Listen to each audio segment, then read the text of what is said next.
জিম্বাবুয়ের বিপক্ষে দ্বিতীয় ওয়ানডেতে বাংলাদেশ 13 রানে হেরে সিরিজ খুইয়েছে। সামনে হোয়াইট ওয়াশের সংখ্যা। বাংলাদেশ কেন হারলো, কোথায় হারলো, সেই পরিচিত দৃশ্য। জিম্বাবুয়ে 247 করেছিল। জিম্বাবুয়ের ব্যাটিং ইনিংসের লাস্ট ওভারে তাসকিন বল করছিলেন, 1 ওভারে 22 দিয়েছিলেন লাস্ট ওভারে। এই যে লাস্ট ওভারে 22 রান দেয়া, জিম্বাবুয়ের শেষ 5 ওভারে 60 রান তোলা পার্থক্য করে দিল? বাদ দিই, পার্থক্য গড়েনি, ধরে নিচ্ছি। তানজিদ তামিম, তাওহিদ হৃদয় 108 বলে 80+ রানের একটা জুটি করেছেন। তাওহিদ হৃদয় 90 বলে 60 করেছেন। তানজিদ তামিম 70 বলে 57 করেছেন। আপনি 57 করে কেন আউট হবেন? আপনি 90 বলে 60 করে কেন আউট হবেন? আপনি তো নট আউট থেকে খেলা শেষ করে বের হবেন। বেন কারান, জিম্বাবুয়ের ওপেনার, 111 করে নট আউট ছিলেন। ইভান্স 6 নাম্বার বা 7 নাম্বারে নেমে 38 বলে 52 করেছেন, 5টা ছক্কা মেরেছেন, লাস্ট ওভারে 22 রান তুলেছেন। এগুলো তো আছে, কিন্তু এই যে একজন ইনিংস ক্যারি করা, আমাদের প্লেয়াররা এগুলো পারছে না। আমাদের প্লেয়ার 57 করে আউট হচ্ছেন এবং সেটাও 80 স্ট্রাইক রেটে। আমাদের প্লেয়াররা 60 করে আউট হচ্ছেন, সেটাও 90 বলে 70-75 স্ট্রাইক রেটে। তারা বল খাচ্ছেন, স্ট্রাইক রোটেট করতে পারছেন না, সময় নিচ্ছেন, 50 করছেন, উইকেট দিয়ে আসছেন, কেউ 100 করতে পারছেন না। দায়কার ব্যাটসম্যানদের, দায়কার ব্যাটিং কোচের, অবশ্যই ব্যাটিং কোচের। একটা টিম টেস্ট হারলো 2.5 দিনে, একটা টিম ওয়ানডেতে 141 চেস করতে পারলো না, একটা টিম 247 চেস করতে পারলো না।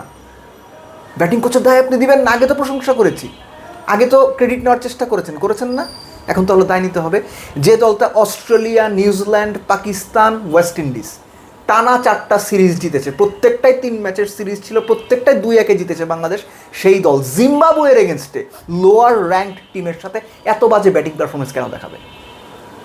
ব্যাটিং কোচকে কাট করে দাঁড় করান, প্রশ্ন করেন তারে, কী করতেছে সে? বাংলাদেশের ব্যাটিং 247 চেস করা উচিত ছিল। একটা পর্যায়ে মনে হচ্ছিল যে বাংলাদেশ ম্যাচটা বের করে নেবে। স্পেসিফিক্যালি নুরুল হাসান সোহান যে পর্যন্ত উইকেটে ছিলেন, তানজিদ তামিম এবং তাওহিদ হৃদয় দুজনে একটা পার্টনারশিপ গড়ার পর যখনই ব্যাক টু ব্যাক তারা আউট হয়ে গেলেন, কেউই ক্যারি করতে পারলেন না, তখন একটা শঙ্কা তৈরি হয়েছিল। সোহানের ওই 30 রান, কত 41 বলে বোধ হয় 33-34 করেছেন, এটা বাংলাদেশকে আশা দিচ্ছিল। সোহান যখন আউট হলেন, তার আউট হওয়ার ধরন, সময়টা খুব ইন্টারেস্টিং। 42তম ওভার, ওই ওভারে অলরেডি তখন 12 রান হয়েছে। সোহান তার আগেই একটা পুল খেলে 4 মেরেছেন। এনগারাভার লাস্ট বলটা শর্ট বল, তিনি আবারও পুল খেলতে গেলেন deep backward square leg, deep fine leg এবং ডিপ ব্যাকওয়ার্ড স্কোয়ার লেগের মাঝামাঝি জায়গায় ফিল্ডারের হাতে দিয়ে এলেন। তখন বাংলাদেশের জেতার জন্য 48 বল দরকার, 41 রান। খেয়াল করেন, সোহান আউট হইল, ক্যাপ্টেন মিরাজ 16 রান নিয়ে উইকেটে। এই জায়গা থেকে 48 বলে 41 দরকার, বিং দ্য ক্যাপ্টেন মেহেদী হাসান মিরাজ, আমরা কি এক্সপেক্ট করবো তার কাছে? সেই তার দেখানো পুরো বড় ভাইদের মতো সবসময় এক নিয়ে টেলেন্ডারকে এক্সপোজ করবেন, মিরাজ তাই করেছেন। রিশাদের কাছ থেকে ব্যাটিং বলতে এখন বাংলাদেশ কিচ্ছু পাচ্ছে না। রিশাদের ব্যাটিংটা জিরোর পর্যায়ে চলে এসেছে। মুজারাবানির 1 ওভারে তিনি একটা বাউন্ডারি মেরেছেন 3rd বলে, আগের 2 বল, পরের 3 বল কত রান করেছে জানেন? 0-0-4-0-0-0, অর্থাৎ যে ওভারে রিশাদ বাউন্ডারি মেরেছেন সেই ওভারে 5টা ডট দিয়েছেন। মিরাজ এগুলো জানেন না? জানেন। আপনি বলতেই পারেন মিরাজের সমালোচনা করছি, হ্যাঁ আমি করছি। 7 নাম্বার ব্যাটসম্যান, আপনার রিকগনাইজড ব্যাটসম্যান আউট, 48 বলে 41 দরকার। আপনি অবশ্যই স্ট্রাইক রোটেট করবেন, কিন্তু সেটা কতক্ষণ পর্যন্ত? তিনি রিশাদকে নিয়ে কন্টিনিউ স্ট্রাইক রোটেট করে গেছেন, অ্যাবসলুটলি ফাইন। তাসকিনকে নিয়ে করে গেছেন, অ্যাবসলুটলি ফাইন। শরীফুলকে নিয়ে করে গেছেন, অ্যাবসলুটলি ফাইন। যখন লাস্ট উইকেট, তখন তিনি পুল শট খেলতে গিয়ে সময় মতো হাতে তুলে দিয়ে এসেছেন। ফিনিশিং কিন্তু করতে পারেননি, ওই জায়গায় ফিনিশ করতে হবে। মিরাজ ব্যর্থ হয়েছেন, চূড়ান্তভাবে ব্যর্থ হয়েছেন। 48 বলে 41 যখন দরকার ছিল, পরের 24 বলে, আমি যদি 2 ভাগে ভাগ করি, 48 বলকে 2 ভাগে, 24-24, 4 ওভার 4 ওভার, 43 থেকে 46, 47 থেকে 50, 45, 46 থেকে 50, ওই 24 বলে, পরের 24 বলে 43 থেকে 46 বাংলাদেশ রান করেছে 14। এই নাকি স্ট্রাইক রোটেট, এই নাকি ফিনিশার উইকেটে।